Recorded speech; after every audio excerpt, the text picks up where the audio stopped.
ప్రేక్షకులందరికీ నమస్కారాలు.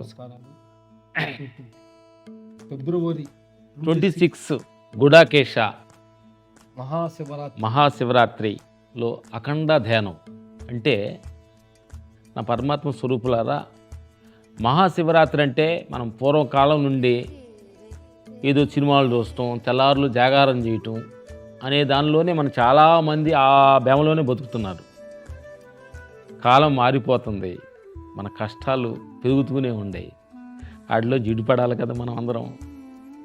అదే మహాశివరాత్రిని మహాధ్యానంగా మార్చుకొని నైట్ ఫుల్గా విశ్వానికి మనం కనెక్ట్ అయ్యి అసలు మనం ఎక్కడి నుంచి వచ్చాము, ఎక్కడికి వెళ్తున్నాము, ఈ సత్యాన్ని ప్రమోద్ అచ్యుత్ మాస్టర్ గారు మన పక్కనే ఉండి మన మనస్సు పదో వెళుతున్న మనసును ఒకేసారి తీసుకొచ్చి ఆ నైట్ అంతా ఆయనతోటి మనం అందరం కలిసి విశ్వంతో ధ్యానం చేస్తుంటే అది మహాశివరాత్రి కాదు, మహా విశ్వ శివరాత్రి. అంటే విశ్వానికి ఎప్పుడైతే మనం కనెక్ట్ అయ్యామో అదే నిజమైన శివరాత్రి తప్ప మనుషులు మాటలకి, మనుషులు చేసిన ఆటల పాటలకి మనం కనెక్ట్ అయ్యి ఇక్కడిక్కడే తిరుగుతున్నాం. ఇది దున్నపోతు గానికి చుట్టూరు తిరుగుతున్నట్టు ఇక్కడెక్కడే కష్టాలు తిరుగుతున్నాం తప్ప మన విశ్వానికి కనెక్ట్ అయినప్పుడే అది నిజమైన మహాశివరాత్రి. ఇప్పుడు వచ్చే మహాశివరాత్రిని అందరూ సద్వినియోగం చేసుకోండి, కొత్తగా ప్రయత్నించండి.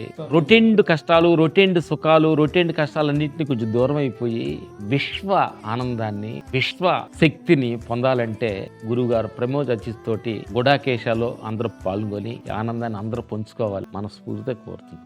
Thank you.